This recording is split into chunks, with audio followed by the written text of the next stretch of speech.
Fala galera, um grande abraço para você que tá ligado aqui nas redes sociais do Lance e também da Voz do Esporte, mais uma edição do podcast A Rodada, sempre trazendo a repercussão dos últimos jogos do Campeonato Brasileiro e já projetando aí a próxima rodada, até porque terminou a primeira metade do Campeonato Nacional, aí falaremos bastante sobre o título simbólico do Palmeiras neste primeiro turno, também a evolução do Corinthians, dos outros times aqui no podcast A Rodada, em nome de Galera Bet, sua melhor aposta. Entre no site do Galera Bet, vai lá, a primeira vez que você faz aposta esportiva no Galera Bet, pois não, então tem R$50 grátis em bônus para você na primeira aposta esportiva no site do Galera Bet. Entra lá, Galera Bet, sua melhor aposta, sempre aqui no podcast A Rodada, com um grande entrevistado e também repercutindo todos os últimos jogos do Campeonato Brasileiro.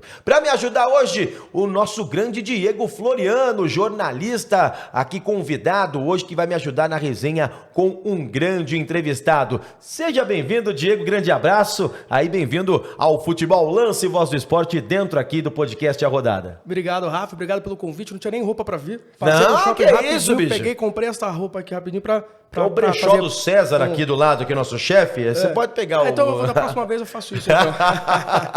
Seja bem-vindo aí, vai me ajudar aqui no podcast A Rodada de hoje. Cara, que felicidade receber ele aqui. Tá na ativa do futebol, muito legal saber disso. Jogador que passou em diversos clubes e o torcedor do Palmeiras. Tá feliz da vida com o título simbólico do primeiro turno, vai ficar feliz em ver Diego Souza, revelado naquele mesmo time com Wagner Love, oriundo da base do time do Palmeiras ali, vice-campeão da Copinha, também com uma passagem importante no time profissional do Palmeiras e hoje é o nosso convidado aqui no podcast A Rodada. Diego, bem-vindo, que bom que você atendeu o nosso convite aí, é um prazer receber você aqui, cara. Que isso, Rafa, obrigado pela oportunidade, né? Muito bom falar, relembrar da história vitoriosa do nosso Palmeiras, né? E mais uma vez, obrigado pelo convite. Legal, legal. Bacana. Depois você só posiciona um pouquinho só o seu microfone aí. Isso, bacana, bacana. Também o Diego aí mais próximo do microfone. Pra gente começar aqui a trazer os resultados desta 19ª rodada do Campeonato Brasileiro, a última do primeiro turno. E a gente vai colocar na tela pra você os resultados deste final de semana. Rapaz, fiz esse jogo no Futebol Lance e Voz do Esporte, o gogó até doeu. 3-3, São Paulo e Goiás, um jogo muito importante lá, o São Paulo vencia por 3-2 e no finalzinho ali o Pedro Raul, um grande centroavante, acabou empatando para a equipe do Goiás. Botafogo 2-0 para o Atlético Paranaense, Avaí 1, Flamengo 2, fiz esse jogo também no Futebol Lance e Voz do Esporte, o pessoal do Avaí tá reclamando até agora de um gol invalidado, ali uma possível falta em cima do Santos, mas na minha visão o Santos vai de encontro ali ao jogador do Avaí. 2-1 a vitória do Fluminense sobre o RB Bragantino, mesmo placar do triunfo do Palmeiras sobre o Internacional, 1 Juventude 0 Ceará, a virada do Corinthians 2-1 para cima do Atlético Mineiro, 1 para a equipe do América Mineiro, 0 para o Atlético Goianiense, o jogo no Antônio Ascioli, o Jorginho ameaçadíssimo, se o Jorginho tiver qualquer tipo de revés contra o Corinthians, não sei não, hein, 0-0, Fortaleza e Santos, e nesta segunda-feira você acompanha aí no Futebol Lance e Voz do Esporte, Coritiba e Cuiabá com todo o nosso timaço. Passado aí a metade da competição, a metade do Campeonato Brasileiro, o campeão simbólico do primeiro turno, Palmeiras com 39, segundo Corinthians 35, terceiro Fluminense 34, o Atlético Mineiro é o quarto com 32, aí com 31 Xará Paranaense, Flamengo é o sexto colocado com 30 pontos, mesma pontuação do sétimo Internacional. Aí vem Bragantino com 27, Santos 26, São Paulo também 26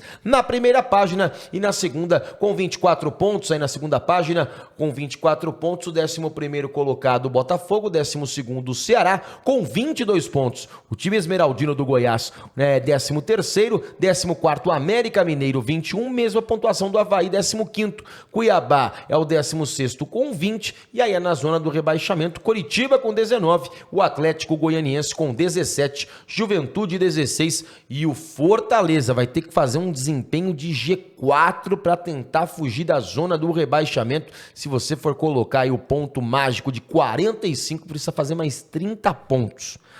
É complicado. Fortaleza vai ter que lutar, remar muito nesta segunda metade da competição para chegar e fugir da zona do rebaixamento.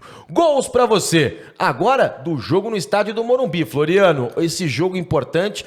Pedro Raul, que jogada, entregando a bola para o Dadá Belmonte. 3-3, Diego. Um jogador, Pedro Raul, um centroavante muito bom, né? Não sei como algum clube com uma maior expressão do que o Goiás não o contratou.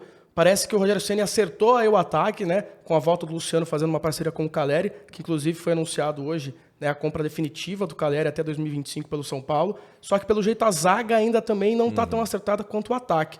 O Rogério tem muitos desfalques por lesão, então vai tentando encaixar aí, por exemplo, o Luizão, um jovem zagueiro que aí já está até despertando interesse dos clubes portugueses, né? Benfica, Sporting, Porto, já estão de olho no garoto, que no último gol, para mim, tinha que ter estar um pouquinho mais ligado no lance, porque o Pedro Raul antecipa ele com muita facilidade. E o Pedro Raul é um centroavante que você não pode ter essa dispersão tão grande. E aí, mais um gol do São Paulo, como tá jogando bola o Patrick. Tá gostando do Rogério Ceni como treinador, Diego Souza? Sempre gostei do Rogério, do trabalho dele, né? Um treinador dinâmico que eu gosto muito agora nessa minha nova carreira aí, eu acompanho bastante os treinadores. E bela jogada do Nicolas também, que é muito bom centroavante. E ele começou no banco de reservas e entrou no decorrer do jogo e deu outra dinâmica, é o Pedro Raul marcando o gol da vitória. E o Atlético Paranaense foi até o Rio de Janeiro para enfrentar o Botafogo e o Botafogo foi lá, o Touro Erisson meteu a bola no ângulo. Como joga bola esse Erisson, gosto bastante, viu, Floriano? Também gosto, acho um jogador de muito potencial, forte. Como a gente pode ver no gol, bate muito bem na bola e o Filipão usando aí o time alternativo do Atlético Paranaense, muito em função das competições que ele ainda está, como Libertadores e Copa do Brasil. Mas o time do Botafogo é isso, o torcedor tem que entender que não é de uma hora para outra que vai virar uma super seleção, uma SAF e tal, mas contratou jogadores importantes e com muita experiência na Europa, como o Marçal, que já jogou Champions League pelo Lyon, jogou Premier League pelo Wolverhampton, e o Carlos Eduardo também, um meia, que já tinha se destacado em 2019 no futebol árabe, que a gente pôde acompanhar no Mundial que o Flamengo participou. E o Jefinho aí, outra joia da base da equipe do Botafogo, meteu a bola no cantinho, assim, você vê que é muito adolescente ainda, né? Você O vê rosto ainda de menino, o né? rosto de menino, né? E ontem transmitindo no Futebol Lance Voz do Esporte, esse grande jogo entre Avaí e Flamengo. O Avaí saiu na frente e o Dorival, né, Diego Souza, aos poucos vai dando essa nova cara pro Flamengo. Toma poucos gols, né? Levou esse gol, mas leva poucos gols, mas tá dando outra dinâmica pro Flamengo. Leva um tempo, né, de adaptação do novo treinador, né, dos atletas se, né, conhecer realmente o trabalho do treinador. Então, né, os treinadores brasileiros aí têm que realmente ter um tempo de trabalho para começar a ver, né, a cara do time, né? Sem dúvida, eu acho que a boa notícia, não só para o torcedor flamenguista, mas para o torcedor brasileiro, é a volta da boa fase do Pedro, que é um centroavante que a gente não tem as mesmas características dentro da seleção brasileira. E o Pedro brocando, do jeito que tá brocando aí, jogando bem, vai fazer uma diferença grande se for para E você citou uma coisa... também tem isso. E uma coisa importante que você citou, né, Floriano, né, Diego Souza? O Tite gosta do Pedro. Tá sempre no radar ali. Sempre no radar. Então, acho que é um cara que aí, como abriu, como tem 3 vagas novas aí na listagem para a Copa do Mundo, pode aparecer o nome do Pedro aí no finalzinho. Sempre tem um último nome, né? Sim, sempre tem aquele... uma surpresinha ali, né? No ano da Copa sempre tem o passe do Gabigol, é um passe nojento, né? Só dois comentários rápidos. Gosto muito do Barroca, acho que o Barroca tá tirando o máximo aí do Avaí. Sim. O Barroca é um jogador, um treinador que gosta da bola, faz todos os times dele jogarem muito consciente do que tem que fazer taticamente, e acho o Dorival Júnior um treinador muito subestimado. Eu sou muito fã do Dorival Júnior. Eu também gosto muito do Dorival. Agora, Fluminense e RB Bragantino. E que bola que foi metida ali pro gol do John Arias. E esse Matheus Martins é muito bom jogador. Eu falo que o Fluminense... A água de Xerém, a água que passa na Vila Belmiro também passa em Xerém. Porque o que tem de revelação de bons jogadores no time do Fluminense, e ontem o time conseguiu mais uma...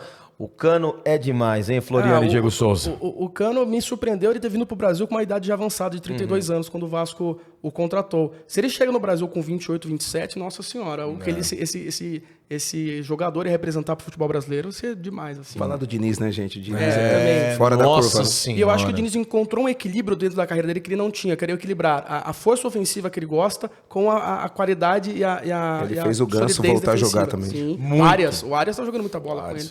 E quem jogou muita bola ontem no começo foi o Atlético Mineiro. Ó, essa bola do Keno, parece que é fácil chutar a bola assim, né, o Diego Souza? Não, parece que é só fácil. parece. Parece que é fácil Só chutar parece. a bola assim. E o Corinthians, né, Floriano, tava mal no jogo, tava tentando aí se organizar taticamente e numa jogada, eu acho que se ele tivesse bem fixado com os pés ali o Fábio Santos, ele não faria esse gol. Eu acho que foi a vitória mais surpreendente pra mim, porque ganhar do Galo na fase atual lá no Mineirão é muito difícil. Poucos times vão tirar pontos do Galo lá. E o Corinthians não só tirou, como ganhou do Galo, que é um concorrente direto hoje aí por título, por vaga no G4, que dá a vaga direta à Libertadores. Uma visão de treinador, como é importante hoje, né? O atacante tá voltando rápido, né? Porque você vê o Fábio Santos, quem era para ter marcado o Fábio Santos era o Pedrinho, que demorou um pouco para voltar, para recompor, e aí o Fábio Santos acabou fazendo gol de cabeça. E aí, o irresistível Palmeiras. E o que o Dudu jogou contra o Internacional e o que esse zagueiro é muito bom. Ó, desculpa a lenda Luiz Pereira.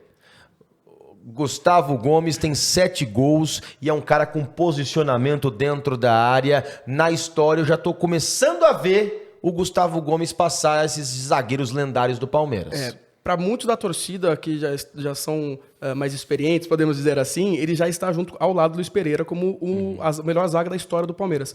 Eu acho que o Gomes, além de tudo, a liderança que ele passa, ele é um líder desse elenco, é um jogador que, como capitão, levantou 2 taças de Libertadores, uma de Copa do Brasil, uma de Paulista, e a importância dele para esse elenco é muito grande. E aí o garoto Vanderlan, lateral esquerdo, que jogou demais. É muito potencial. E o que ele desarma é uma coisa impressionante. A recomposição dele é muito rápida, ele é muito inteligente na hora do bote. Agora, o Abel Ferreira tem sorte também, porque ele tirou o melhor jogador em campo, que era o Dudu. Sim. Ele não deveria ter tirado o Dudu, porque depois que ele tirou o Dudu, o Palmeiras perdeu totalmente seu poder ofensivo. E era o desafogo, né? Era o desafogo, porque o maior desafogo do Palmeiras é o Rony. Sem o Rony estava sendo o Dudu. O Dudu vinha fazendo uma boa partida, o Abel o tirou, colocou o Wesley, que perdeu a bola pro gol do Inter, mas o Abel, além de ser bom treinador, excelente treinador, tem a sorte também ao lado dele. Tem que ter, né? E hoje a gente olha o Wesley, hoje a gente olha o Gabriel Menino, o Patrick de Paula, que já saiu, e a gente volta um pouquinho mais à fita e olha para aqueles caras ali em 2002, 2003, Wagner Love, Diego Souza, Edmilson, Alceu, toda essa galera que veio ali do vice-campeonato da Copa do Brasil, da Copa São Paulo de Futebol Júnior, depois foi a realidade do Palmeiras no time profissional, né? Exatamente. Queria que você, antes da gente, eu vou voltar um pouco mais da onde você começou, mas é inevitável olhar o Gabriel Menino fazendo gol e fazer a leitura. Como é que era a base do Palmeiras? Hoje a gente sabe que é badalada a base do Palmeiras. Mas na tua época, como é que era a base do Palmeiras? Eu vou até usar uma palavra que não é desrespeito, né? Mas é a palavra certa. Era bagunçado, né? Era uma bagunça. Só que nós, moleques, querendo alguma coisa, né? Eu tava num grande clube, eu entrei em 98 no Palmeiras. A base era junto ali no profissional, no CT hoje, que é do Palmeiras da Marquês São Vicente, né? Então a gente ia, treinava, às vezes nem sabia que campo ia treinar, ou se o profissional estava usando lá os campos, a gente provavelmente ia para outros campos. Então não tinha esse planejamento que hoje tem, né? Eu entrei no infantil, era juvenil, infantil, depois juniores, né? Então a gente foi na raça mesmo, né? Foi querendo mesmo. Era muita gente fora de São Paulo, né? De outros lugares do Brasil. E o Palmeiras naquela época, porque não tinha muita informação, mas a gente ganhava tudo também na base. Só que tudo na base era 2 campeonatos. 3 com a Copa São Paulo. Era a Copa BH, Campeonato Paulista e Copa São Paulo. Não tinha Campeonato Brasileiro, não tinha a Copa do Brasil, não tinha Libertadores, não tinha o Mundial, não tinha essas coisas que tem hoje, né, a base. Então, os 2 campeonatos que tinha no ano, naquele ano lá que nós subimos, ganhava todos. O Wagner foi artilheiro de todos. Né? O Edmilson jogou muita bola, eu joguei também, então, e não tinha ninguém. Mas só sabia. ficava aquela coisa da copinha, se não ganha a copinha, não ganhou nada. Exatamente, então a gente era visto na copinha, tanto é que nós fomos vistos naquela copinha que nós perdemos Santo André na final, senão a gente não teria subido profissional naquela época. Floriano, fica à vontade aí com o nosso grande Diego Souza, convidado do podcast A Rodada dessa semana. Não, eu até queria destacar que a gente até estava conversando fora do ar, na questão de transmissão, né? Se eram só 3 torneios, e só a Copa São Paulo é transmitida por uma ou outra emissora. Sim. Hoje em dia você tem 5, 6, 7, 8 competições que são transmitidas pelas emissoras. Exatamente. Então, você tem acesso aos jogadores. E como é que era para vocês ali, tendo essa noção que talvez não estivessem sendo vistos pelos outros, mas sim por dentro do clube? Na verdade, a gente não tinha essa visão, né? Jogadores novos não tinham essa visão. A gente queria estar jogando, queria estar ganhando o campeonato, né? A gente sabia que era importante estar chegando nos campeonatos. Tanto é que foi importante pra gente a Copa São Paulo. Né? Nós fomos campeão paulista, beleza. Fomos campeão da BH, campeonato BH, que tinha na época. E aí, ninguém subiu, ninguém fez nada. Sendo campeão da Copa São Paulo, era isso que fortalecia o grupo. Olha, nós temos que chegar. Né? Nós tinha aquela pressão de o Palmeiras não ter ganhado ainda a Copa São Paulo. Né? Era o único clube grande de São Paulo ali que não ganhou. E aquele grupo, como já tinha vindo de campeonatos, bons campeonatos, feitos bons campeonatos, era a oportunidade que a gente tinha de falar, vamos ganhar, porque realmente a gente vai ter uma oportunidade profissional. O Palmeiras, naquela transição de Parmalat para Pirelli, sem dinheiro, né? Sem dinheiro, né? Fez aquele 2002 lá, caiu para a segunda divisão, né? Então era a grande oportunidade de a gente falar, agora é a nossa hora. Agora vamos ter que se fechar aqui, vamos chegar longe para realmente quem estiver lá no profissional ver a gente subir. Foi isso que aconteceu. Isso. E aí você vem da base do Palmeiras, eu quero voltar um pouquinho mais. Como é que foi o seu início no futebol e como é que você chegou no Palmeiras? No Palmeiras eu cheguei, eu jogava futsal no Clube Atlético Ipiranga. Conheço bem. E jogava campo também, naqueles campeonatos DF, não federativos, né? Os campeonatos que tem, paralelos. E o Palmeiras também disputava. E aí nós jogamos contra o Palmeiras lá no campo do Ipiranga e o Palmeiras gostou de eu e mais dois jogadores que estavam no Ipiranga. E aí levou a gente para fazer o teste no Palmeiras em 98 e graças a Deus eu consegui ficar e os outros 2 não conseguiram ficar, mas desses 3 atletas do Ipiranga que o Palmeiras quis, só eu que consegui ir até o profissional. E como o futsal, né? É importante, principalmente com você que foi um meia, foi um articulador, como o futsal é importante para trazer essa cancha, para trazer essa experiência. O cara que joga bem no futsal, não são todos que vão jogar, mas dá uma base importante. Eu aconselho, hoje eu tomo conta também do futsal do CATS, né? E tem um campo também, eu aconselho, eu falo com os pais, deixa os meninos aqui no mínimo até uns 14 anos.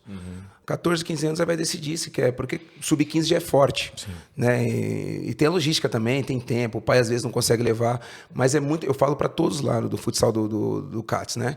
Joguem até 14 anos, depois ver se vai querer ir pro campo ou se vai querer seguir no futsal, mas é muito importante essa base do futsal, muito importante. É muito importante. Aí você já vai direto pro campo, mas aí você vai pro futsal do Palmeiras ou você vai pro campo? Já direto? Eu vou direto pro campo. Já vai direto pro campo? Direto pro campo. Aí em 98 eu conseguia fazer futsal e futebol de campo e escola. E aí no ano 2000 eu não consegui fazer mais. Aí não dava para fazer o Palmeiras Campo, o futsal e a escola. Aí eu tive que escolher. Sem peneira, você vai direto? Direto. Na verdade você foi, mas ele vai ver você, né? Sim. Mas eu tive que escolher depois de 2 anos, aí eu optei a ficar no Palmeiras. No ano 2000 foi o meu último ano de futsal, e aí eu só fiquei no campo do Palmeiras. Você comentou aí da questão da base no futsal ser muito importante, né? Sim. Qual característica que o futsal passa na base que você acha que é importante para o jogador? É controle de bola? É o drible curto?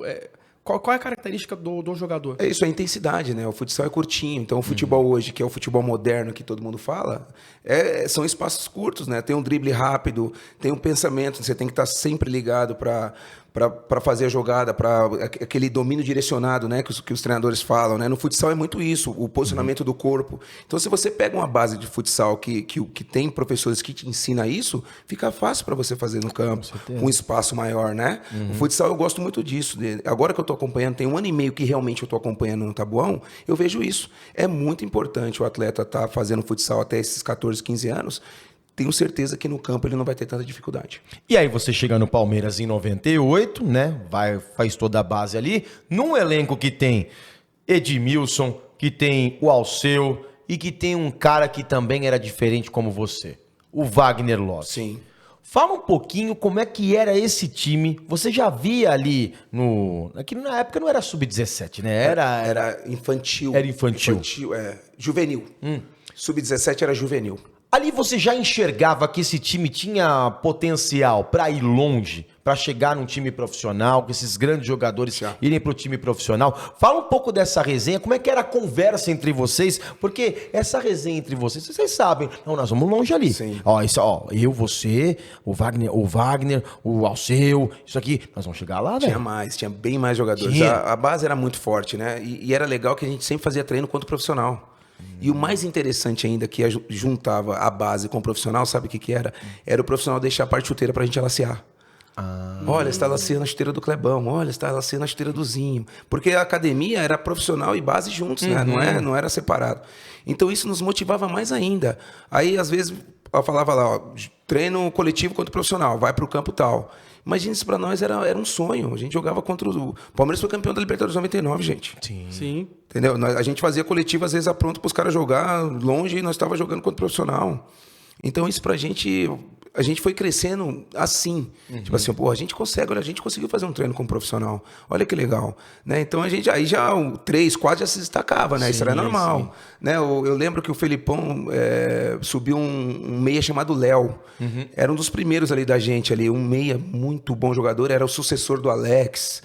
Né? E o Léo era, assim, com a gente ele era fenômeno. Aí chamou a atenção do Felipão e do Murtosa. Ele foi um dos primeiros a subir naquela época da base pro Palmeiras. E aí a gente falou, nossa, o Léo tá lá, peraí, pode ser a gente. Sim.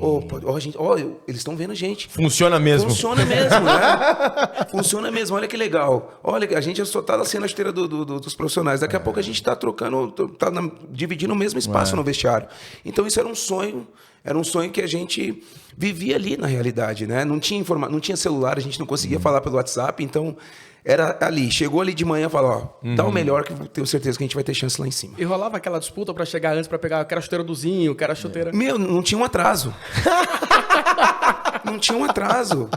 A gente chegava, eu lembro muito bem, era uma mesa dessa grande, era rouparia, e já tinha um monte de parte chuteira assim, com os nomes. Ó. E pior que hoje, imagina você fazer isso hoje, cara, como que loucura. Hoje não dá, né? Não dá. Que orgulho, a gente até, nossa, se arrepiava. Olha a chuteira do fulano, olha a chuteira do Marcão. O goleiro falou, olha a chuteira do Marcão. Meu Deus, vou lacear a chuteira do Marcão, olha que legal. E olha pra você ver como que mudou o futebol, né? A base. Hoje em dia o pessoal... outro caso legal, no ônibus.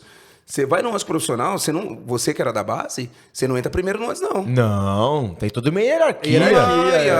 Aí você é o último a entrar. Se você pensar em sentar, esquece. A gente, às vezes, ia pro clube de campo do Palmeiras em pé. Em pé, sem dó. E se encostasse nos caras, os caras te davam tapa na orelha. Outro caso, vai lembrando. Gente, desculpa, mas é isso aí. Aqui é pra contar a história, mano. Eu tava já no profissional, e no palestra tinha uma banheira. Faz tempo que eu não vou lá, né? Tinha uma banheira. E aí entrou os cobrão. E eu fui, entrou os cobrãozinho, Marcos, Arce, Nenê, Alexandre, César. E eu lá peguei minha toalha e fui, né? Quando eu coloquei o pé, os caras falaram assim, pode voltar, seu moleque, você só vai entrar aqui quando a gente sair. Nossa. Sim, eu peguei meu ônibus e fui embora. Você vê, tinha essas coisas que hoje em dia eu tenho certeza absoluta que não tem mais. Lembra de trotes? Tinha trotes, essas coisas de raspar cabelo, essas coisas, não? Não tinha nada, nós vivíamos na pele isso aí. Era respeitar mesmo, mais velho. Você era da base, hoje não é desrespeito, né? Mas era muito surreal. Era assim mesmo, e não tinha dó, eu lembro que o Vanderlei parava várias vezes o treino porque os caras metiam o pontapé mesmo na gente que subia. Não vai tirar nosso espaço. Então era muito mais difícil. E motivava mais a gente a quando ter a oportunidade de ir lá e fazer. Então era muito mais difícil você subir para o profissional naquela época. Não estou falando que hoje é fácil, mas eu tenho certeza. Não tinha influência de empresário. Eu não tinha empresário, eu nunca tive empresário na base do Palmeiras. Meu empresário era eu mesmo. Eu tinha que estar bem e aproveitar a oportunidade. Caramba. Aquela copinha, eu tenho quase certeza que 90% do time que foi vice-campeão não tinha empresário. A gente tinha que ir lá e fazer e jogar. E ponto. Deixa eu lembrar de um assunto, porque é um time que estava irresistível na Copa São Paulo. Era um baita time. Sim. Tanto que chega na final e, por alguma consequência, não leva o título. Mas tudo poderia ir por água abaixo por um acontecimento. Pelo apelido Love. Sim. Você era muito companheiro do Wagner e é companheiro do Wagner. Mas ali, aquilo poderia atrapalhar? Fala um pouquinho o que aconteceu, porque muita gente não sabe o porquê é Love. Porque ele chegou a ser afastado. Conta um pouquinho dos bastidores de tudo aquilo que aconteceu e relembra do fato. Na verdade, foi a história... Jogamos 3 jogos na Copa de São Paulo dos 3 jogos a gente fomos para Taubaté, outra fase. E aí teve um dia de folga. O treinador Carmino deu um dia de folga. E isso nós levamos as nossas namoradas pro hotel. Só que estava no dia de folga. E aí acabou o quê? O Wagner, não foi azar, foi sorte. Acabou a menina na época, ficou no andar do treinador. E aí o Carmino viu o Wagner saindo de um quarto que não era o nosso. E aí eu lembro que o Carmino chamou a gente na reunião e foi o Wagner chorando. Eu pensei assim, deve ter morrido alguém da família, né? E aí o Carmino reuniu a gente e falou, o Wagner tá suspenso por causa disso, autodisciplina. O Márcio Araújo era da época também. Isso, aconteceu isso. E aí a gente foi para Taubaté, sem o Wagner, ganhamos nos pênaltis, um jogo muito difícil, 8ª de finais, ganhamos os pênaltis do time da casa. Nas quartas de finais fomos pegar o Vitória, ganhamos de 3-2 também, quartas de finais. Quando isso aconteceu, nós ficamos fortes, o grupo ficou forte. E nós sentamos com o Carmino e o Marcelo hoje e falou assim, traz o Wagner de volta, por favor. Nós precisamos chegar nessa final, nós precisamos ser campeão. E o Wagner é essencial aqui, ele foi artilheiro o ano todo. Né? Claro que ele errou, só que eles não mandaram o Wagner embora. O Wagner estava treinando separado na academia. Eles não rescindiram o contrato. Ele já tinha voltado. Ele estava em São Paulo. Só que ele estava no Palmeiras treinando separado. Os caras não mandaram ele embora. E a gente soube dessa informação. O Wagner tá treinando lá. Peraí. Então, se ele tá treinando, os caras não mandaram embora, gente. Traz o cara. Traz os caras. É importante. É importante. A gente ia jogar uma semifinal de copinha e tal. Né, contra a Inter de Limeira. Um time que tava grande na copinha, sabe? E aí foi isso. A gente sentou com o Carmino e falou assim, tá bom, se vocês não trazerem, ninguém entra em campo. Rolou isso internamente. Ninguém entra em campo. Rolou a pressão. É da WO. Imagina o Palmeiras da WO na copinha. Nossa. E sem ganhar, sem ter o título naquela época? Simples assim. Juntou todo mundo, ó. Se não trouxer o Wagner, ninguém entra em campo, cara. Acabou. Então acabou aqui, vamos embora. Vocês vão fazer o quê? Foi uma pressão, né? E foi aí que né, resolveram, trouxeram o Wagner de volta. A semifinal, não sei se você lembra, foi 7-1 pra gente. 2 gols do Wagner, 3 gols meus, gol de tudo quanto é jeito. E aí foi pra final, né? O Wagner acabou fazendo um gol também na final, tava 2-0. E aí foi isso que deu o apelido de Wagner Love. Na verdade, foi um narrador em Brasília, primeiro jogo da Série B, nós e Brasiliense, que falou, é o Wagner Love, é o atacante do amor. Aí pegou. Aí ficou, porque ele entrou, nós estávamos num banco, ele entrou e fez o gol do empate. Primeiro jogo da Série B em Brasília, o Jair Sérgio era o treinador. E aí foi na verdade, o narrador em Brasília falou que era o atacante do amor, Wagner Love. A primeira oportunidade que vocês tiveram, você, Edmilson, Wagner, essa turma, esse elenco da Copa São Paulo, foi o jogo de volta do Vitória? Foi. Na Copa do Brasil, que o jogo tinha sido 7-2 pro Vitória, dentro do Palestra Itália, aquela furada histórica do Marcão, boa, né? Boa. E foi a primeira oportunidade de vocês no profissional? O Jair Pisserni levou só moleque pra Salvador. Foi 4-1 pra nós lá em Salvador. 4 ou 5-1, não me engano. Desculpa se eu estiver errado. Mas aí foi que o Jair Pisserni falou, ó, esses meninos que vão pra Série B. Esses meninos que vão jogar o Brasileiro. Caramba. Foi assim. Porque nós... Tinha que vencer o quê? De 6? 6 ou 7? Tinha que ser 6 porque 6-0, tinha né? gol fora como critério de desempate ainda, né? Então tinha que ser 6. E foi 4-1 e a gente em cima. E os menininhos com alegria nas pernas. Aí, na semana seguinte, foi a estreia da Série B. O Jair Pisserni, vamos com eles. Foi que surgiu, eu fui convocado a primeira vez para a seleção sub-20, eu e o Wagner. E aí foi só crescendo. Aí foi aquele time da Série B lá que a gente conseguiu levar nas costas um baita de campeonato. Mas o Luxemburgo já tinha te dado uma oportunidade lá no profissional de lateral esquerdo ainda, 2002, né? na Copa dos Campeões de 2002, Luxemburgo, eu jogava no Palmeiras B, na A3, o Campeonato Paulista 3, o Palmeiras tinha o Palmeiras B, né? Jogava o Campeonato Paulista da A3 e eu jogava de meia. Eu lembro que o Luxemburgo estava no Palestra Itália, onde era o placar, estava sentado ali com a cúpula dele. Aí o rapaz falou assim, ó, o homem tá aí, vamos jogar. E eu era o 10 do time. E eu joguei muito bem. E aí eu lembro que eu cheguei em casa, né, não tinha essa informação, não tinha celular, nada, era telefone, minha mãe acho que tinha negócio de PABX. O BIP, né? Era o PABX, né? Era o PABX, né? Era ramal, né? Ramal. Ramal. E eu cheguei em casa, né? Saí do palestra, fui em casa. Ligaram aqui do Palmeiras, é para você se apresentar amanhã no profissional. Falei, como assim? Que profissional? É para se apresentar. Me ligaram aqui, mas que ligou. Minha mãe, acho que estava tão nervosa, nem sabia da informação. Amanhã de manhã, de vez você se trocar da base, você vai se trocar no profissional.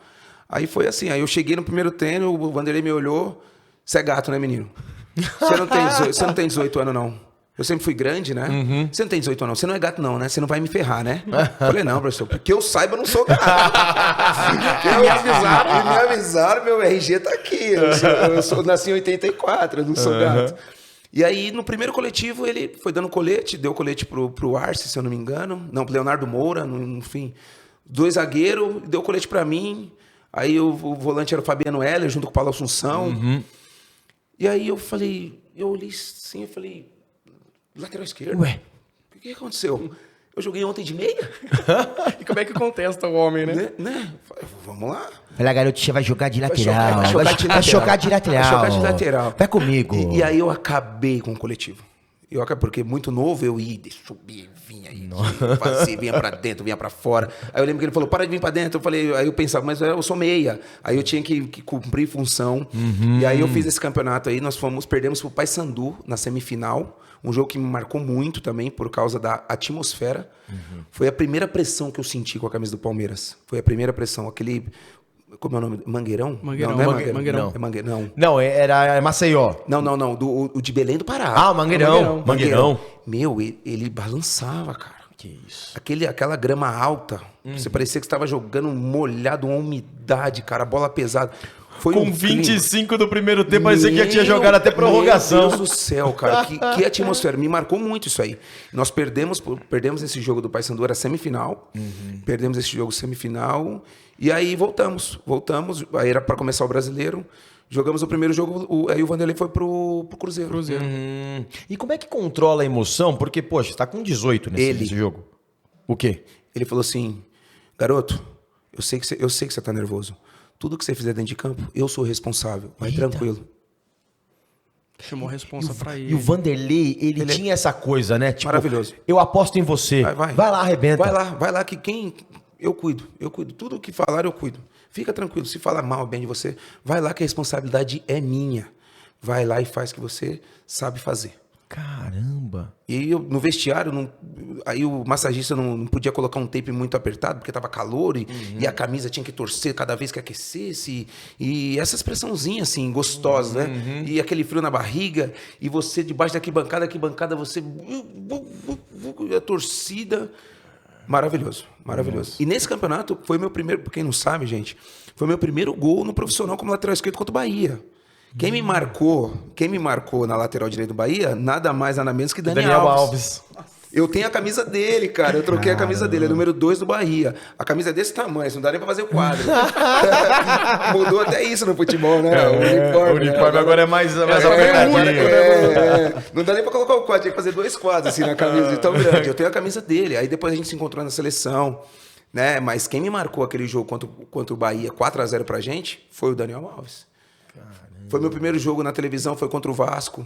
Então as coisas foram acontecendo muito rápido na minha vida. Então eu já fiquei cascudo ali já. Jogava um Palmeiras B no A3 e de repente eu tava jogando a Copa dos Campeões com os Cobra. Deixa eu aproveitar, já vou passar pro Floriano, mas eu quero abordar um ponto muito importante. Eu ia fazer essa pergunta lá na frente, mas eu tenho que fazer isso quando a gente tá abordando o Diego Souza um pouco mais jovem. E a gente viu o Gabriel Veron metido numa confusão, né, da balada. Eu não quero nem entrar se estava certo ou se estava errado. O Patrick de Paula viveu isso no meio da pandemia. Como é que era na sua época? Beleza, você chegou, jogou o primeiro jogo, aí está com Wagner Love e tudo. Como é que era para segurar a onda, a sua onda, a onda do Wagner, desses caras adolescentes no time profissional do Palmeiras? Na verdade, quem segurava a nossa onda era Jair Pisserni. Porque na Série B, né, na verdade, a gente não tinha essa proporção, essa responsabilidade que era tá jogando uma Série B e tendo que colocar o Palmeiras numa Série A. Né? Então, o Jair falava, cuidado com o que vocês fazem fora de campo. Cuidado, porque sempre vai ter alguém olhando. Não tinha um celular na época com câmera, mas sempre alguém vai falar, o Diego Wagner tá aqui. O fulano tá aqui. Torcedor de olho. A torcida ia fiscalizar, embalar, né? Sim. Tinha sempre um cara lá. Mas Mas a gente fomos taxados de baladeiro em 2004, se eu não me engano. Em 2004 foi eu, o Wagner, o Lúcio parou matéria, o Lúcio também nisso aí. O Lúcio casado, cara. O Lúcio casado foi taxado de baladeiro. Só que a gente, baladeiro, aí falavam que a gente saía antes do jogo. Não tem como você sair antes do jogo porque você está concentrado. Tá concentrado. Você está concentrado. Se você joga no sábado, você querer sair numa quinta, porque sexta você descansa e vai concentrar. Eu acho que a saída, hoje é assim, você tem que sair, mas você tem que saber sair. Você tem que, hoje mais ainda, você tem que se cuidar. Claro. Na nossa época não tinha essa... Na verdade, não tinha. Você tem que se cuidar, assim, aquela estrutura no clube, nutricionista, psicólogo, você tem que chegar para tomar café, tudo dieta. A gente não tinha essa informação que o descanso era importante para o treinamento. Evoluiu muito, né? A questão da medicina, da nutrição, da fisiologia, né? A gente tinha 19, 20 anos, gente. 19, 20 anos. Se não tinha ninguém para aprender a gente tinha energia para jogar 90 minutos à tarde e à noite tá na balada tranquilo. Sim. E a noite toda. Para se tiver treino de manhã, treinaria. Treinaria. Só que aí a gente não tinha essa informação, ó. Se cuida, o seu corpo é importante, a sua imagem é muito importante. Hoje em dia tá muito mais perigoso de você fazer qualquer coisa. Claro. Cara. Porque tá todo mundo hoje filmando aqui com o celular. Então você tem que tomar muito cuidado. Né? Naquela nossa época, eu falei para vocês, quando a gente perdeu aquela Copa do Brasil pro Santo André, né, que foi 3-3 no Bruno Dani, lá em Santo André, e foi 4-4 no Palé, tava 4-2 pra gente. E o Jair Pisserni me tirou, que eu era meia, pra colocar um volante pra segurar. 4-4. Os torcedores foram dentro da minha casa. Ah, você é baladeiro, você tava na balada, que não sei o quê, chutaram meu portão. Você tá entendendo? Então assim, aí o Jair Pisserni foi mandado embora depois daquele jogo. Foi mandado embora. Aí que trouxeram o Estevão. Que estava fazendo um bom trabalho com a Ponte Preta. Era líder ou vice-líder do campeonato na época. Então, hoje em dia tem que tomar muito cuidado. Sim. Só que a gente saía mesmo. Saía, não vou mentir. Só que tinha a hora certa de sair. É isso que eu ia perguntar, mas você não acha que existe uma maturidade do atleta em saber o momento de sair? O momento certo. Porque se o time não está numa boa fase, você sai, você está aí predisposto a tomar uma enquadrada de torcida. Igual o Verón. O Verón saiu 2 dias antes do jogo com o São Paulo. Exatamente. Mas Diegão, hoje tem informação, cara. Concordo. Eu não tô assim, tirando o meu da reta, mas realmente a gente não tinha essa informação, cara. Era o Jair que segurava ali e acabou. A gente às vezes nem ouvia. Sim. O Jair ia no quarto e falou, mano, vai devagar, cara. O pessoal viu, me ligou aqui, falou que vocês estavam em tal lugar. Era igual os atletas, os jogadores antes da gente, porque muita gente perdeu dinheiro. Porque muita gente ganhou dinheiro naquela época e não soube investir. Por quê? Porque não tinha informação. Hoje, antes dessas imagens, desses aplicativos, o pessoal está ganhando muito dinheiro com a imagem hoje, tinha jogador que não tinha casa, cara. Sim. Que ganhou muito dinheiro. Por quê? Não vou culpar os caras. Os caras gastou dinheiro, comprou carro, comprou não sei o quê, gastou com mulher, ou gastou com álcool, enfim. Por quê, cara? Porque não tinha informação. Era muito difícil. Hoje em dia, se você fizer isso, você ganha X e gastar Y mais que você ganha, desculpa, mas é burrice. Sim.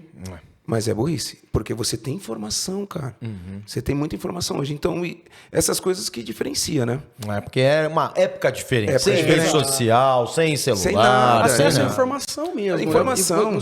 Você pode aprender sobre aquilo. Sim. Você pode amadurecer de acordo com o que você quer também aprender. Sim, exatamente. Eu acho, por exemplo, a questão do Verón, o erro dele talvez tenha sido filmado e o rapaz, o amigo que estava filmando, amanhã tem treino e ele não... Poxa, você tem que ter o mínimo de consciência na hora. Você, pô, você quer sair? Eu acho que é errado no momento que ele saiu, mas foi que você quer sair? A hora Falou, certa. ó, a hora certa. Quer tomar cervejinha? Quer tomar seu negócio? A hora certa. Tem que ser malaco até nessa hora. Se você é malaco dentro do campo, você tem que ser. Infelizmente tem que ser. Hoje o atleta aqui. Eu joguei 10 anos no Japão, né? Então, hoje o atleta aqui, o atleta público, não tem vida social, cara. Infelizmente. Eu joguei num país que você tinha vida social. Você perdia um jogo, você podia levar sua esposa, sua namorada, seus amigos no restaurante e tomar um vinho. Não era cobrança do torcedor. Só que a nossa cultura não exige, não dá. Infelizmente não consegue. E os atletas têm que entender isso o mais rápido possível. Já entenderam. Né? Se quer fazer festa, faz na hora que não tá de folga, gente. Sim. Entendeu? Vai para um lugar reservado. Hoje os salários dos atletas são muito altos. Sim. Ou mesmo, pode fazer dentro da própria casa. Dentro de casa, faz tranquilo, velho. Pô, toma sua cervejinha lá. Tem que ser malaco da bola também fora de campo. Pô, não tem Não jeito. vai me aparecer num lugar público aí, meu, porque... Virando a garrafa. Virando a garrafa. Não faz tem isso, jeito. não tem como. Que resenha, hein? Tem mais história do Diego Souza aqui pra você, aqui no podcast A Rodada, sempre em nome de Galera Bet, sua melhor aposta já as odds da próxima rodada, hein? Próxima rodada do Campeonato Brasileiro, as odds pra você. Entra lá no site do Galera Bet. Se é a sua primeira aposta, então você vai ganhar em bônus R$50. R$50 grátis em bônus pra você na sua primeira aposta no site do Galera Bet. Galera Bet, sua melhor aposta. Na passagem do Palmeiras, além de fama, de bom futebol, tem um negocinho ali que eu quero trazer as entrelinhas. A discussão com o Estevão Soares. A relação era boa. Eu trabalhei com o Estevão no São Bernardo. E eu sei que o Estevão é muito gente boa, mas tem uns momentos assim de que ele fica muito nervoso, sai um pouco da linha. Qual era a relação Diego Souza e Estevão Soares e por que chegou nesse ponto? Minha relação com o Estevão era maravilhosa. Sério? Maravilhosa. Nós fomos jogar contra o União, nesse União jogo São que João. aconteceu. Isso, Hermínio Almeto. Isso. E na apresentação, eu fui pro aniversário de um amigo meu, de quinta para sexta. Eu não sei se o jogo era no sábado, tá? Que nem eu falei para vocês. Antes do jogo, tem concentração. Tá? Então, eu fui no aniversário de um amigo meu e cheguei tarde em casa. Só que eu fui treinar na sexta de manhã. E eu não sei se ele achou que eu tava virado. Eu não sei o que passou pela cabeça dele. E ele me levou pro jogo. Ele levou pro jogo normal, né? A convocação sai sempre um dia antes, né? Não sei como é hoje, mas antes era um dia antes. E eu fui, peguei minhas coisas estavam no carro e fui concentrar. E aconteceu aquilo. O jogo estava 2-1, se eu não me engano. Não, 2 ou 3-1. Nós estávamos ganhando. Acho que estava 2-1. E aí ele me colocou no lugar do... Não lembro quem, desculpa, gente, desculpa. Me colocou no lugar, não lembro se era de um atacante. E deu 2, 3 minutos, o União fez o gol. Não sei se foi empate ou se estava atrás, eu não lembro. E quando eu olho para a placa, estava meu número era 16, 16, né? eu lembro também. Quando eu olho para a placa, depois de 7 minutos, eu tinha relado na bola 2 vezes. 2 vezes, não tinha feito nada, eu tinha relado na bola 2 vezes. E aí, quando eu olho para a placa 16, meu Deus do céu. E aí eu saí, era o Thiago Gentil que estava entrando no meu lugar. E o Thiago Gentil muito amigo, né? A gente era muito amigo, é até hoje, né? E ele falou assim, calma, irmão. O Thiago falou pra mim, calma, irmão. E eu fui em direção ao banco. Quando eu fui em direção ao banco, eu olhei pra cara do Estevão. E ele fez assim, ele não me olhou no olho. Quando ele teve essa atitude, eu tive uma atitude também de explodir. De fazer... A única coisa que eu me arrependo na minha vida profissional foi aquela atitude que eu tive. Eu não consegui me controlar. E aí foi aquela cena... grotesca que eu gosto de lembrar, mas não gosto, porque serve de exemplo. Hoje eu sou um técnico. Sim. Né? Hoje eu sou um técnico, um gestor, né? Então foi uma coisa assim, como ele não olhou nos meus olhos, se ele fala assim, Diego, depois a gente conversa. Pronto, eu não ia ter feito nada. Certeza, não ia ter feito nada. Diego, senta aí, depois a gente conversa. Só que ele olhou pro campo e olhando pra cara dele pra ver se ele falava alguma coisa, eu tipo, sempre. Esperando uma resposta. Nada, ele não fez nada. Ele Não, fez... um simples olhar que fosse, que ele Sim, falou, já sim, mudaria sim, totalmente sim, o sim. cenário, né? Se ele fala isso, se ele olha pra mim, eu não teria tido aquela atitude. E aí ele não olhou, aí eu explodi. Eu lembro que tava no banco o Moraci Santana, tava o Moraci, né? Ele era o preparador na O época. preparador na época, ele, calma, Diego. E aí quando ele me falou calma, aí quando ele falava mais calma, aí que eu... Mas fica irritado. Quando você fala calma, cara... Pra quem tá muito irritado, sai eu mesmo, tava tentando me controlar. Entendeu? Novo, não tinha maturidade, né? Eu tava novo. E aí eu morava assim, calma, não faz isso. Aí quando ele falava, calma, não faz isso, aí que eu falava barbaridade pro Estevão. falava, aí, né, ofendi ele e tudo, fui embora. E aí eu lembro que o Della Mônica era o presidente na época do Palmeiras, ele falou, Diego, amanhã você se apresenta na minha sala, a gente conversa. Eu falei, tá bom, presidente, é isso que eu vou fazer. E aí o Della Mônica falou assim, Diego, primeiramente eu que falei, presidente, me perdoa. Minha cabeça já estava tranquila, passou do outro dia, dormi, eu morava com meus pais, minha mãe conversou comigo, meu pai também. Aí eu falei, presidente, primeiramente, me perdoa, minha atitude não foi de homem, foi coisa de moleque. Por mais que eu achava que estava certo, não cabia a mim a ofendê-lo desse jeito, me perdoa. O Della falou assim, Diego, eu vou mandar o Estevão embora. Eu vou mandar o Estevão embora. Fica uma semana em casa, assim. Fica uma semana em casa, que quando eu contratar o treinador, quando o outro treinador, que ele não falou o nome, quando ele assumir, você volta. E foi isso que aconteceu. O Estevão, o Dalamocã mandou o Estevão embora. Depois de uma semana, Candinho assumiu, eu me apresentei de novo ao grupo. E a relação com o Estevão depois? Depois, em 2005, eu me encontrei com o Estevão na Ponte Preta. E aí eu não ia falar com ele. O Leão, técnico nosso na época, falou assim, vai lá falar com ele. Eu sei que você tá sentindo aí. Eu sei que você tá puto, eu sei que você tá triste, eu sei que passou. Vai lá. O Leão falou Leão, isso. vai lá e fala com ele, dá um abraço nele e fala, depois conversamos. Foi isso aí. Aí eu falei, professor, desculpa alguma coisa, me perdoa. Aí ele falou, Diego, tá tudo certo, tá? A vida que segue. E aí foi que amenizou a nossa situação. Foi assim a história. Mas bateu arrependimento em você já na descida pro vestiário? Porque você não fica muito tempo no banco, né? Não, no dia não. No dia não bateu, no porque dia não. você sai, se eu soubesse disso, eu teria ficado com a minha família e tal, e já foi indo em direção ao vestiário. Ali não bateu arrependimento. No dia não. No dia eu queria ficar lá no vestiário para me tirar satisfação com ele. O diretor na época, não lembro o nome, não lembro se era o Palaia, enfim, não lembro o nome do diretor. Não lembro, Marco Giannini, não lembro. Pode ser o Palaia. O Palaia foi entre 2005 e 2006. Eu não lembro. Eu lembro que um diretor me pegou, me colocou no carro e me levou embora. Porque eu nem no ônibus eu voltei. Já te tirou do estádio. Porque eu tava muito nervoso. E eu queria tirar satisfação com ele. Eu ia esperar o fim do jogo, faltava pouco. Eu joguei 7 minutos. Faltava pouco pra acabar. Era o segundo tempo. Eu falei, eu vou esperar esse rapaz aqui, que eu quero tirar satisfação com ele. Eu quero perguntar pra ele por que ele fez isso. Por que ele fez isso? Aí não deixaram. Foi aí que no outro dia eu fui pra sala do presidente, e aí aconteceu tudo isso que eu falei agora. E fala um pouquinho também do que foi o Palmeiras pra você, fazendo um resumo. O que foi o Palmeiras na tua vida, Diego? Tudo. O Palmeiras me transformou. Que nem dessas situações, né, de como eu cheguei com 14 anos, tudo que eu aprendi, os treinadores que eu passei, os atletas que eu conversei, todo mundo, assim, me ajudou muito a conversar. Marcos, Magrão, Munhoz, que cara espetacular. Munhoz. Né? O Daniel, o zagueiro. Claudeci. Eu peguei uma rapaziada muito. Juninho Paulista. Nossa Senhora. Marcinho. Né? Então, o Palmeiras me transformou. Eu sou muito grato ao Palmeiras. Muito grato ao Palmeiras até eu cheguei lá, menino de tudo, não sabendo que, meu Deus, o que eu tô fazendo? Tô jogando bola aqui no Ipiranga, daqui a pouco eu tava no Palmeiras. O que é isso? E saí lá, realmente, com minha última temporada, eu tava com 22 anos, 21 para 22, que foi em 2005.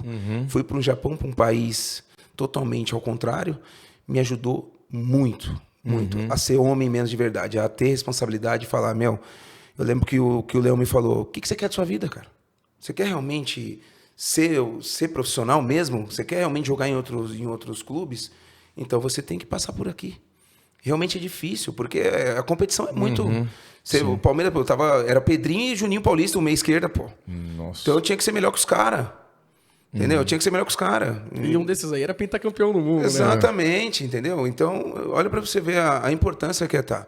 Então eu aproveitei esses problemas e transformei em qualidade, assim. Falo, nossa, eu errei, mas eu vou ter uma chance aqui ainda. Eu vou ter chances ainda. O Leão, a gente tem a impressão, eu já fiz várias coletivas do Leão, já trabalhei em vários clubes que o Leão estava comandando. Mas o Leão, como é que é pro jogador? Porque eu já ouvi muita gente falar, não, o Leão pro jogador, o Jorginho Cantinflas veio aqui e falava que teve problema com o Leão em 98.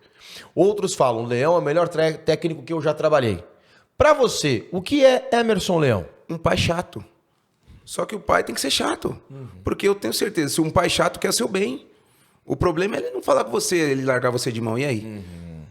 O Leão, quando o São Paulo foi campeão em 2005 no Paulista, o Leão tava, lembra? Sim. Foi o ano que o São Paulo ganhou a Libertadores e o Mundial. Sim, Ele saiu logo após o Paulista, inclusive. Então, o Leão me queria no São Paulo, o Palmeiras não liberou. Naquele Paulista, o Leão queria eu no São Paulo, o Palmeiras não liberou. O Leão foi campeão paulista no São Paulo e foi pra onde? Foi pro Japão. Aí sim o Palmeiras me liberou pro Japão. Você sabia dessa informação? Não sabia disso, não. O Leão foi atender um amigo dele no Japão. Assim, foi pro Verde Tóquio. Não, foi pro Vissel Kobe. Vissel Kobe. O time que tá o Iniesta hoje. Isso. Vissel Kobe, que ele saiu pra atender um amigo, chamado Mas eu amigo. não sabia que o São Paulo tinha ido atrás de você. Na verdade, o Leão, fala o Leão, então é São Paulo. Sim, o Leão, eu era pra ter jogado aquele Campeonato Paulista, ter sido campeão com o São Paulo Paulista. O Palmeiras não liberou de jeito nenhum. Caramba. De jeito nenhum. E nem pra outros clubes. Porque em 2005 eu já tava a minha situação meio conturbada com o Palmeiras, de torcida, de falar que eu sou baladeiro, não sei. E mesmo a gente classificando pra Libertadores. Sim. E aí o Leão eu lembro que gostava muito do Diego Tardelli também. E o Diego Tardelli era meu amigo, né? Então o Diego falou assim, ó, o homem te quer. O homem te quer. Mas eu falei, mas eu não tenho controle. O Palmeiras que tem meus direitos 100%, eu não tinha nem empresário. Eu não tinha nem empresário para lutar com isso. O Palmeiras não me liberou. Leão foi pro Japão. E aí sim o Palmeiras me liberou emprestado pro Japão. Fiquei 2 meses no Japão. O que aconteceu? O Leão foi mandado embora, assumiu o quê? Palmeiras. Assumiu o Palmeiras. E aí depois o Leão falou assim pra mim, Diego, calma, fica aí que você vai voltar. Não entendi nada, de repente eu olho no jornal, vi até o teu lance. O Leão assume o Palmeiras. E aí eu pego o avião e venho de volta pro Palmeiras. Joguei o brasileiro todo em 2005 e falei assim, professor, quero ir embora. Deixa eu ir embora, deixa eu voltar pro Japão. Porque eu tinha feito 2 meses bem no Japão e o pessoal me queria de volta. E eu falei, eu quero ir embora, não quero ficar no Brasil, não. Quero ir embora, que se eu não for embora, talvez minha carreira acabe. Porque eu não estava conseguindo jogar mais no Palmeiras. E o Palmeiras não me liberava para time nenhum. Então eu falei, me ajuda aí, me ajuda. Aí foi aí que em 2006, fiz 7 anos direto, depois vim para Portuguesa, fiz 1 ano no México, e voltei pro Japão mais 3 temporadas. Minha última temporada pro Japão foi 2006. E você 2016. E você vai pro Japão jovem ainda. Jovem, muito 22 jovem. anos. 22 anos. 22 anos. Como é que foi chegar no Japão, uma cultura diferente que já abraçava brasileiros e abraça brasileiros, né? Ayrton Senna na época da Fórmula 1 e os jogadores Zico. Como é que foi essa passagem? Tem alguma história que você relembra que você pode contar pra gente de perrengue chegando no Japão? Quem me ajudou muito foi o Roger Machado. O Roger era o lateral esquerdo do Kobe. Já tinha uma carreira no Japão. E aí eu cheguei muito jovem, eu falei, negão, e aí, mano? Consigo falar, não consigo ler, mano. Me ajuda. Como é que eu faço pra comer? Como é que eu faço pra comer, cara? Me ajuda. Me ajuda. Aí, uma história engraçada, que quase deu polícia isso, hein? Eita! Quase deu polícia. Se o Roger, a rapaziada que tava lá no restaurante comigo, não explicasse que eu não entendia realmente inglês nem japonês, eu poderia ter ido pra delegacia responder. Restaurante, eu fui no banheiro, escrito na porta, man e homem. Woman. Antes você vai entrar. Você entrou no homem. Eu entrei no homem. Quando eu entro no homem, tinha uma mulher. Começou a gritar japonesa. Ai, dame. Meu, pra explicar isso. Imagina, eu estrangeiro. Eu tinha cabelo, tá, gente? Eu tinha cabelo. Tinha uns cabelão grandes, então eu chamava um pouco a atenção, né? Sempre forte, e né? você foi no homem? Fui no homem. Meio homem. Fui no homem. Onde vocês iriam, gente? Você entende inglês? Com certeza. Não sabia lá? Aí eu falei assim, nossa, esse homem tá escrito estranho com W, né? Mas isso aqui é muito diferente. Isso aqui é diferente, então o homem aqui tá escrito, tá bom. É isso aí. Foi, aí o restaurante parou, aí a mulher que tava chamou o gerente, mas deu um reboliço isso. Aí explicaram, ele não sabe, ele chegou agora, tem 1 mês aqui, realmente ele não sabe. E eu aqui baixando a cabeça, porque o Japão é só aqui, né? Né? E Simasen, perdão, Simasen. Os caras falaram assim, só pede desculpa, cara. Não fala nada. E a polícia com a mão pra trás, que vai pegar o gema pra querer me prender. Aí o Roger me salvou, porque ele já sabia. Eu não lembro os jogadores que tinha, mas eu era solteiro, né? O Roger, na época, a mulher dele tava grávida. E sempre saí em família, né? A gente foi no restaurante e aconteceu isso aí, que eu fiquei não sei quanto tempo preso no Japão. Se é difícil pedir comida, você imagina se explicar na delegacia. Imagina, né? Cara. Imagina, meu Deus do céu. Tá escrito homem ali, tá tô indo lá no homem. Eu tô indo no homem, velho. Sensacional. E Campo e Bola, como é que foi essa primeira temporada? Como é que foi se encontrar? Teve período de adaptação, não teve? Esse período que eu tive de adaptação foi com o Leão. Então eu me dei muito bem. Sim, era muito intenso o futebol japonês, porque o japonês corre demais. E quando eu cheguei em 2005 no Japão, não tinha meia esquerda e meia direita. Não tinha, que nem a gente jogava aqui. Era já esses extremos. Sim. Meu Deus, aí o treinador me colocou, depois do Leão, o treinador me colocou aqui aberto. Meu Deus do céu, eu não conseguia jogar. Eu quero jogar no meio, eu sou meia esquerda. Né? Então era 2 linhas de 4 e os 2 atacantes, né? E aí eu tive muita dificuldade nisso aí, muita. Me adaptei. Aí eu voltei. Em 2006, aí o treinador, né, já sabia, já me colocou, eu já consegui jogar bem mais tranquilo. Só que o futebol japonês era muito rápido. E já jogava como hoje nós jogamos aí. Né? Porque quando eu saí em 2005, era 2 volantes, um meia esquerdo, 10 e 8, né? Ou um losango, né? Ou uns meia aqui, mas nunca nas beiradas. Caramba. Então isso eu me adaptei, eu tinha que me adaptar rápido, senão eu não consigo jogar. Muito intenso, porque os japoneses eram rápidos. Desculpa te cortar. Não, pode.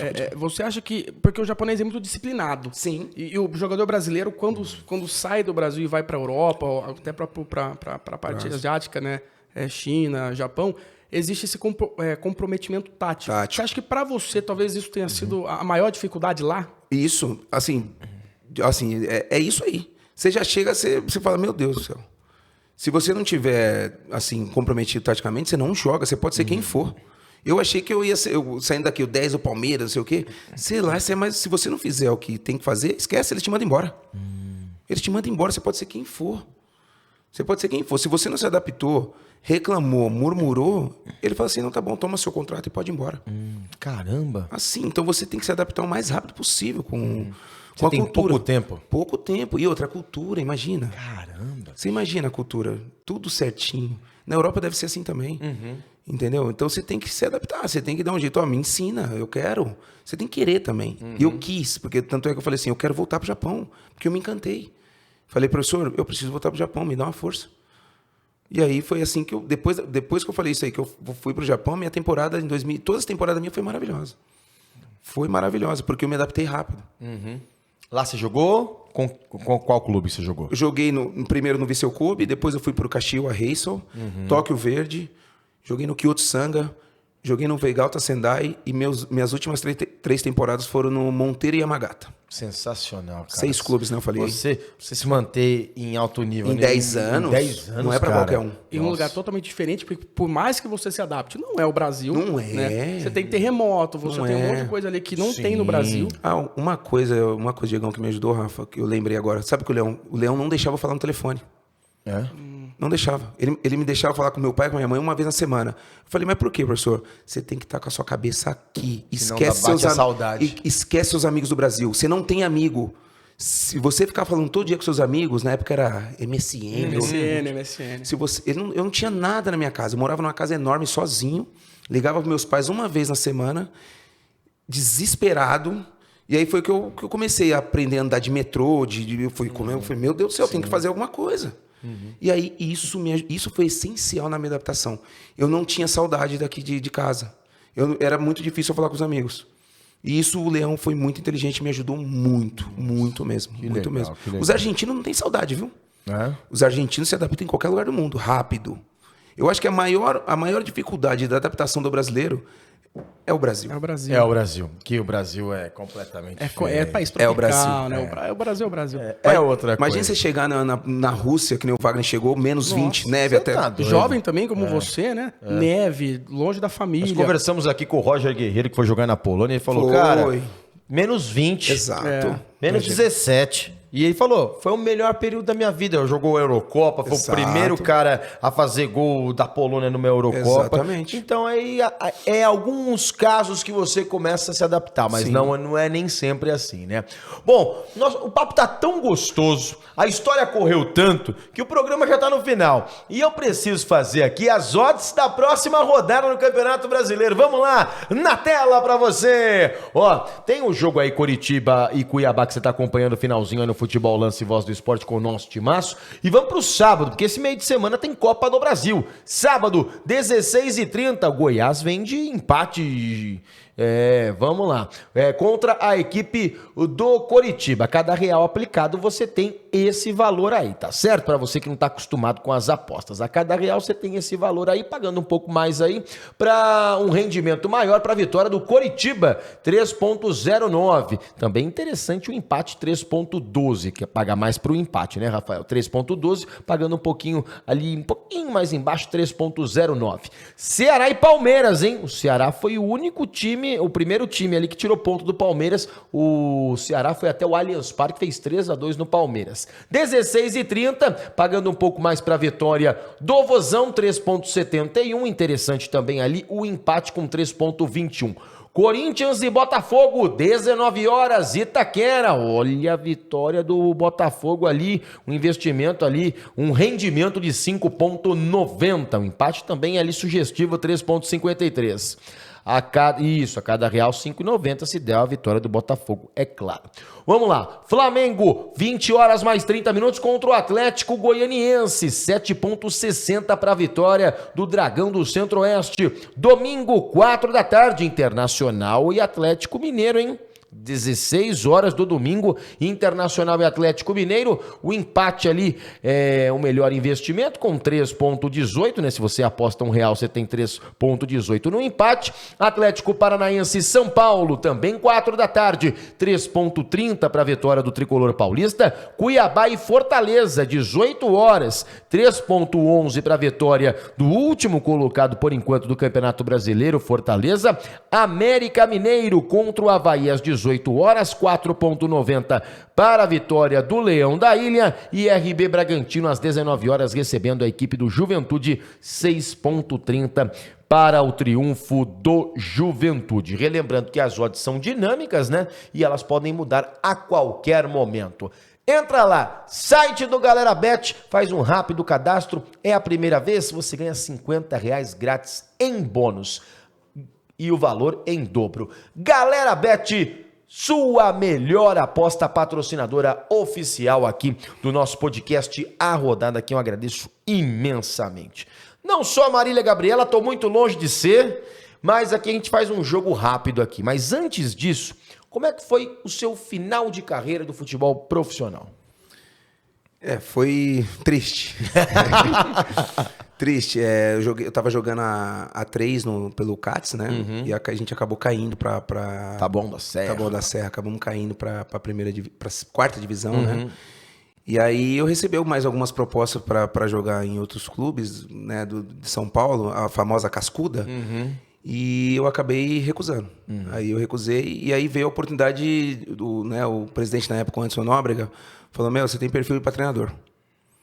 Você tem perfil para treinador. Pega a copinha aí e vê se dá certo. Falei: Anderson, mas é muita responsabilidade Copa São Paulo. Uhum. Minha primeira eu fiz em 2019. E aí eu gostei. Que legal. Eu não sabia que eu tinha esse perfil. Não sabia mesmo. E meus amigos da antiga de Palmeiras falavam: você treinador? Você? Chama Estevam para ser o coordenador. Chamou o Estevam para ser meu auxiliar. Você? Falei, eu.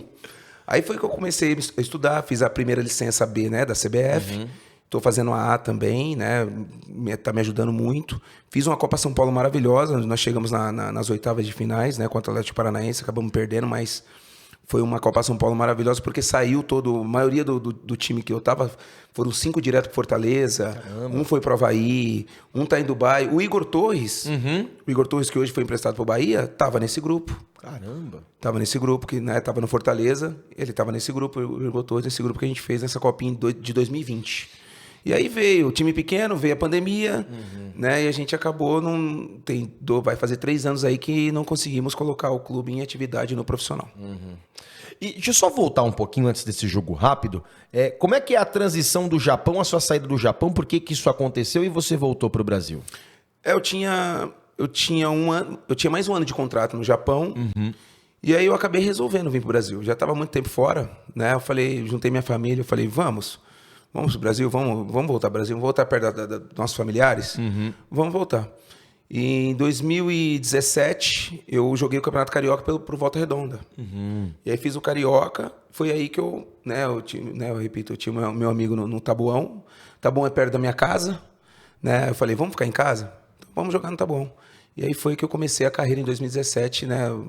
O início do fim. O início do fim foi em 2017 no CATS, onde eu me orgulho muito desse clube, porque me deu a oportunidade de fazer essa transição como treinador. Eu joguei de novo A3, joguei 2 Copa Paulista, joguei 2 A3. Aprendi muito, né, a ser gestor. Né? O Anderson, né, hoje ele é vereador da cidade, é meu amigo. Né? Hoje ele é vereador da cidade e na época ele era presidente. Abriu as portas totalmente para mim. Com o Anderson eu joguei junto no Palmeiras, né? Então foi uma amizade de 20 anos atrás que voltou, né? Hoje a gente é amigo, que se fala todo dia. E foi isso que aconteceu na minha transição de atleta para treinador. Foi assim. Floriano, última pergunta para o Diego Souza antes do jogo rápido que a gente precisa encerrar, porque, olha, é tanta resenha, é tanta história bacana que o tempo correu aqui e já tá no finalzinho do programa. Vai ter que fazer uma parte 2. Né? 2 dias, né? 2 dias de resenha. Eu até espero não roubar uma pergunta do jogo rápido, mas dos treinadores que você teve na sua carreira, qual deles é a sua maior inspiração para essa nova fase da sua vida? Cara, é um treinador japonês. Chama... Meu Deus do céu, cara, nome japonês é difícil. Difícil. Falando que seja brasileiro, então. Não, brasileiro. Brasileiro, eu não tenho um, mas o que me marcou foi o Leão e o Jair Pisserni. Os dois marcaram. E com características diferentes, sim, né? Inclusive taticamente falando, né? Sim, foi os dois. O Leão, 2 pais, né? O Leão, pai demais, me ajudou muito. E o Jair Pisserni também me ajudou muito a... Desculpa a palavra, a não fazer tanta merda no início da carreira, né? Eles que me seguravam bastante, conversavam. E realmente, como o pai senta com o filho, ou a mãe senta com o filho, fala, não vai por esse caminho, que se você for por esse, você vai conseguir ser vencedor. E por que o japonês? O japonês porque também foi um pai, um japonês mais velho, me ensinou, ele teve a paciência de me ensinar realmente a cultura japonesa. Ele sentou, era aula. Diego, você tem qualidade. Você vai jogar muitos anos aqui, mas se você fazer dessa forma. Passou das 4 linhas. Isso, exatamente. Extrapolou as 4 linhas. Exatamente. Então é gestão, né, cara? Eu faço isso com os meus meninos hoje. A gente tem que se preocupar realmente com os meninos, principalmente nesse mundo de hoje, né? Nesse mundo de hoje. Isso me chamou muita atenção. Todos os técnicos que ele cita tem a questão da parte humana, exato, né? Isso eu achei muito interessante. Todas as respostas que você teve, porque foram muito importantes para você, como você cresceu como jogador e como pessoa. Exatamente. E eu acho que isso, hoje em dia, é muito fundamental. Muito. Você tem que se preparar. Eu acho que... Né, teve uma discussão aí atrás de estudar, né? Teve essa discussão, mas você tem que estudar, cara. É muito importante. Por mais que você jogou em alto nível no futebol, para ser técnico hoje em dia no nosso país não é fácil e não é brincadeira. Não é tarefa fácil. E para qualquer um. Hoje eu vou fazer uns jogos regionais. Eu estou muito feliz. Jogos regionais, gente. Eu estou muito feliz. É o que eu tenho hoje na minha mão. Hoje eu vou fazer jogos regionais e eu me preocupo muito com isso aí. Porque os jogos regionais é o quê? É meninos da região que mora tudo em favela. Que às vezes a gente tem que dar um dinheirinho para pegar um ônibus, eu não tenho o que comer. Então, olha o trabalho do gestor, não só o técnico. Então, eu acho muito importante. E hoje, se eu não tivesse estudado, vai fazer 2 a 3 anos que eu estou estudando, como que eu ia falar com esses meninos? Eu não ia me preocupar com o que eles têm comer em casa. Entendeu? O pai bate na mãe, é essas histórias. Uma realidade dura, né? Dura, entendeu? Não fui porque meu pai deixou minha mãe com o olho roxo. Eu escuto isso, gente. Caramba. Eu não fui porque eu tenho que ficar com meus irmãos. Eu não fui porque eu não tenho dinheiro. Ou eu não fui porque eu tô com fome, eu não tenho dinheiro para tomar um café.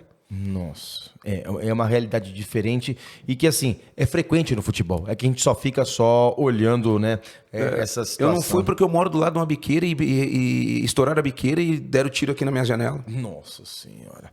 Bom, vamos lá com o jogo rápido. Jogo da tua vida. Qual foi o jogo que você jamais se esquece e fala assim, esse eu arrebentei? Arrebentou? A Palmeiras e Bahia foi meu primeiro jogo no profissional em 2002, Copa dos Campeões. O gol da tua vida? Meu Deus do céu, o gol da minha vida. Um gol que você fala assim, esse aqui vai ficar no meu DVD eterno.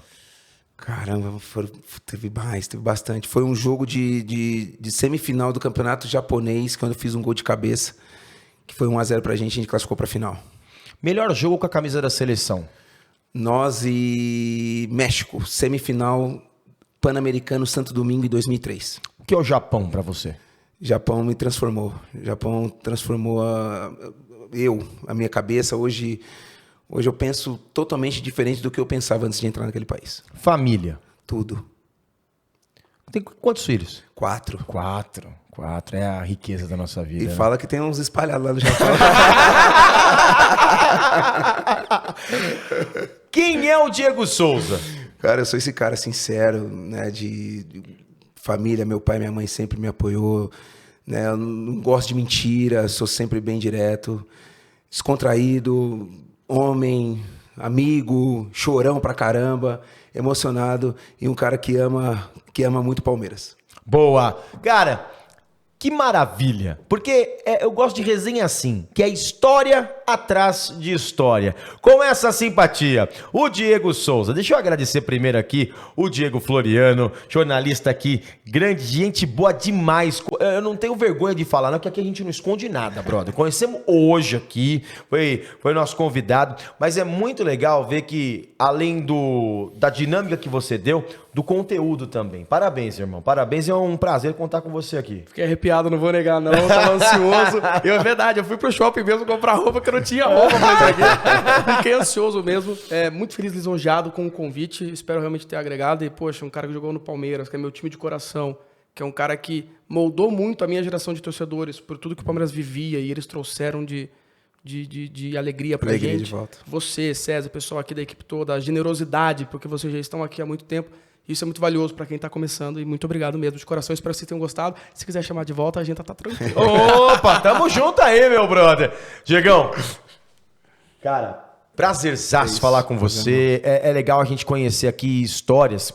E é o que eu falo sempre pro jornalismo. O jornalismo é contar histórias. E às vezes a gente sente do jogador que já encerrou a carreira, a gente fala que são 2 mortes, né? Quando o cara para a carreira e a morte normal. Mas, cara, quando a gente vê o brilho no olhar, cara, você tem muito a entregar pro futebol, cara. E o futebol precisa disso, cara. Sim. Parabéns e obrigado por ter aceitado o nosso convite. Outra curiosidade não, né? Informação. Foi meu primeiro podcast. Eita, sério? Muito obrigado. Tô muito feliz. Isso, irmão. Quando o Rafa me ligou, eu aceitei na hora. Eu nem falei pra ele que era meu primeiro podcast. Eu falei, vou falar lá no ar. Então tá aprovado, brother. Foi meu primeiro podcast. Gente, eu não fiquei nervoso. Não, então, dava pra fazer mais 3 horas de programa. Eu não fiquei nervoso, viu? Poderia ter soltado mais ainda, porque a gente não pode, né? A gente não pode. Mas obrigado pela oportunidade. Cara, vocês ganharam um amigo aí, tem meu contato, né? Que eu precisar. Eu tô jogando futebol também, tô aprendendo a jogar futebol. Tamo aí. Tá, tamo aí. Eu sei que todo mundo joga, gosta da areia, tá? Mas se tiver um gamezinho aí, só me chamar, que eu não sou pé duro, não. Eu consigo jogar bola pro alto. Mas obrigado pela oportunidade, Rafa. Obrigado. Vamos terminar com o nosso tintim. A gente sempre termina com o tintim. A gente tem água aqui, viu, gente? Não tem cerveja, não tem nada, é água. Valeu, galera! Próxima edição do podcast A Rodada na próxima segunda-feira, já para trazer aí a repercussão da primeira rodada do retorno do Campeonato Brasileiro, sempre às 21 horas. Grande abraço, esse é o podcast A Rodada, sempre em nome de Galera Bet, sua melhor aposta. Vamos lá. Grande abraço para você, hoje aqui com o Diego Floriano, com o Diego Souza também, neste grande papo do podcast A Rodada. Até a próxima segunda-feira. Valeu, galera! Valeu.